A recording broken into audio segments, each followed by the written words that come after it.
विधानसभा में भर्ती के मामले की आज से जांच शुरू हो सकती है। बड़ी जानकारी आपको दे दें, मामले में गठित एक्सपर्ट कमेटी अब जांच शुरू कर सकती है। विधानसभा अध्यक्ष ऋतु खंडूरी ने गठित की है 3 सदस्यीय जांच कमेटी। कमेटी का गठन होने से विधानसभा कर्मचारियों में हड़कंप मच गया है। जांच के दौरान सभी कर्मचारियों को विधानसभा में ही रहना होगा। लगातार ये मामला अब तूल पकड़ता जा रहा है और इस पर एक्शन भी लिया गया है। ऋतु खंडूरी जब विदेश के दौरे से वापस उत्तराखंड लौटी, एक प्रेस कॉन्फ्रेंस हुई और उन्होंने 3 सदस्यीय एक कमेटी का गठन किया। अब वो कमेटी ही इस पूरे मामले की जांच पड़ताल करेगी। सभी कर्मचारियों को विधानसभा में ही रहना होगा। बिल्कुल, और यहां पर जांच कितनी कड़ी होगी उसका अंदाजा आप लगा सकते हैं।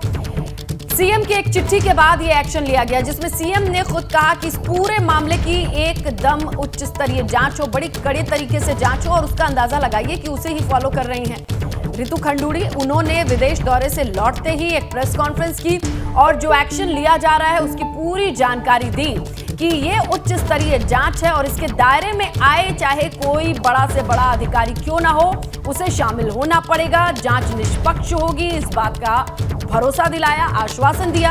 और उसी के तहत देखिए कि अब कोई भी कर्मचारी बाहर नहीं जा सकेगा। इस पूरी जांच में उसका सहयोग जरूरी है।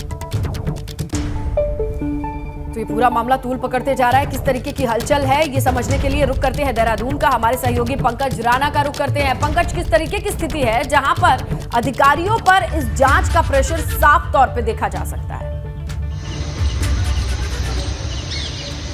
निश्चित तौर पर देखिए, जो जांच कमेटी बनाई गई है विधानसभा स्तर पर, उसमें पूरी तरह से अब जांच को आगे बढ़ाना शुरू कर दिया है। ये सूचना कल मिली है कि कल ही समिति ने विधानसभा में जाकर तमाम चीजें देखी हैं, यानी कि आज से विधिवत रूप से ये समिति अपनी जांच की शुरुआत कर देगी। तो ये चीजें साफ इशारा कर रही हैं कि विधानसभा स्तर पर जो तमाम गड़बड़ियां हुई हैं भर्ती में, उनको लेकर जो जांच समिति बनाई गई है उसमें अब उसके बाद तमाम जो विधानसभा के अधिकारी कर्मचारी हैं उनमें एक दहशत का माहौल बना हुआ है। वो इसलिए बना हुआ है क्योंकि समिति अपने स्तर से जांच करेगी और समिति में जो सदस्य बनाए गए हैं वो ईमानदारी और कार्मिक प्रशासनिक अनुभव लंबा रखते हैं। तो उनके स्तर पर जांच अगर की जाती है और उसमें किसी भी तरह की गड़बड़ी की जाती है तो जितने भी भर्तियों में गड़बड़ी पाई जाती है उनको निरस्त कर दिया जाएगा। इसीलिए तमाम कर्मचारियों में डर बना हुआ है कि अगर गड़बड़ी पाई गई तो उनकी नौकरी विधानसभा से छूट जाएगी। कल ऐसी सूचना मिली थी, जांच कमेटी क्या-क्या चेक करेगी? क्योंकि आम लोगों के समझ में क्या आएगा कि जांच कमेटी जा रही है, क्या लोगों के पेपर वैलिड हैं कि नहीं,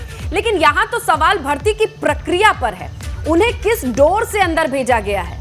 तो क्या ये जांच करने के लिए सिर्फ पेपर वेरिफिकेशन होगा या उस प्रॉपर प्रोसेस को वेरीफाई किया जाएगा कि भर्तियों की निकली थी जानकारी की नहीं, कितने अभ्यर्थी थे, ये जांच होगी?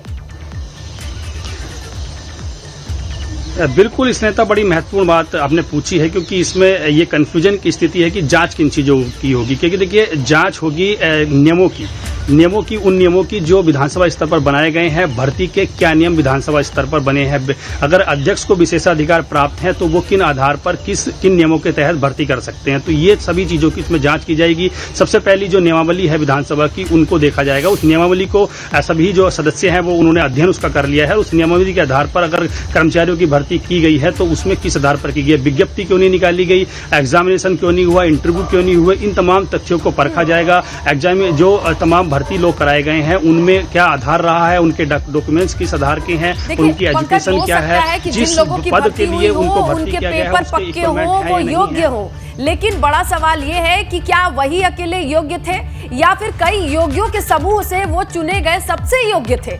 इसी पर तो ये पूरी जांच है। देखते हैं कि क्या चीजें निकल करके सामने आती। शुक्रिया पंकज, आप नजर बना करके रखिएगा। इस बड़ी खबर पर एबीपी गंगा लगातार अपडेट आप तक पहुंचा रहा है।